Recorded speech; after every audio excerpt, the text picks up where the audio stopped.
میرے عزیزوں تمہارا سکھوں کا علاقہ ہے، یہ اتنا بڑا بستی، اتنا بڑا قصبہ، اتنا بڑا گاؤں ہے، لیکن امیروں نے کیا کر رکھا ہے؟ اپنی تجوری کو تالا لگا رکھا ہے۔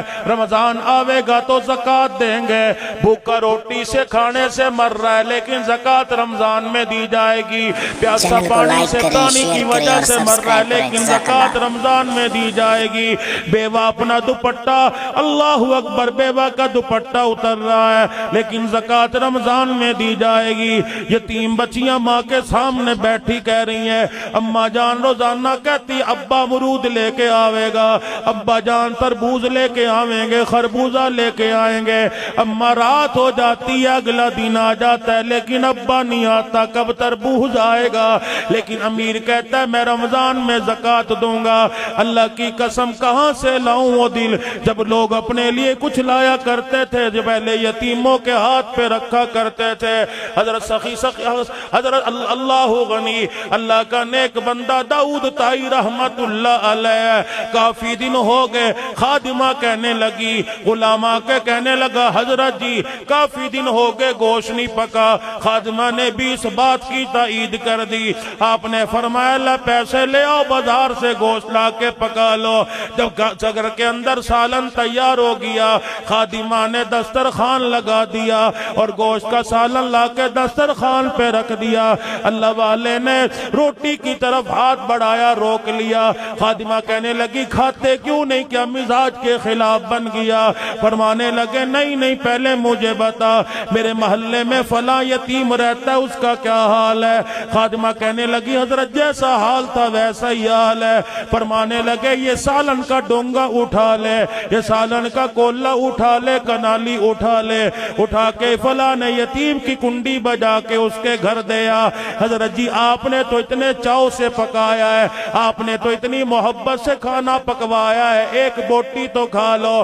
فرمانے لگے میں نے کھایا پیٹ میں چلا جائے گا، پیٹ میں جا کے نیچے جائے گا۔ اگر یتیم نے کھایا پیٹ میں جائے گا، نیچے نہیں جائے گا، سیدھا عرش معلیٰ پہ چلا جائے گا۔ مزاج بناؤ، بیوہ بہنوں کے گھر عید کی خوشیوں کا سما مہیا کر دو۔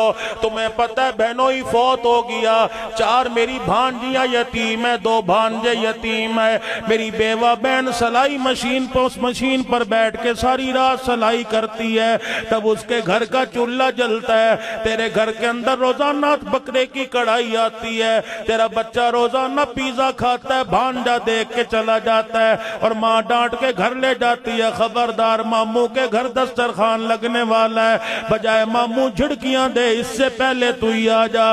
بیٹے ماموں کے گھر زیادہ جایا نہ کر، اماں بہانے سے روکتی ہے۔ تیرا بیٹا برگر کھا رہا ہوتا ہے، بھتیجا بھانجا آ جائے، بیٹے کو کہتا ہے اندر بیٹھ کے کھا لے، تیرے چاچے کا بیٹا دیکھ نہ لے، تیری بہن کا تیری خالہ کا بیٹا دیکھ نہ لے۔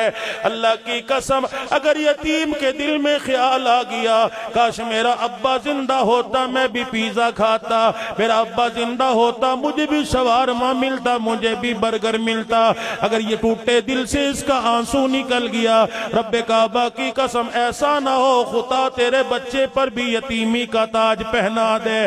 اللہ کے واسطے خیال کیا کرو میرے عزیزوں، ضروری نہیں ہے کہ روزوں میں زکوٰۃ دو اجر زیادہ ملے گا، بلکہ میرے عزیزوں پورے مہینے کے راشن کے تھیلے بنوا لو، شام کا وقت ہو کسی بیوہ کے دروازے پہ جا کے رکھ دو اور جا کے دروازے کی کنڈی بجا دو، اس کا سامنا نہ کریو تاکہ بیوہ ساری زندگی تیرے احسان مند رہے، تجھے دیکھ کے شرم ساری سے نکاح جگا لیا کرے۔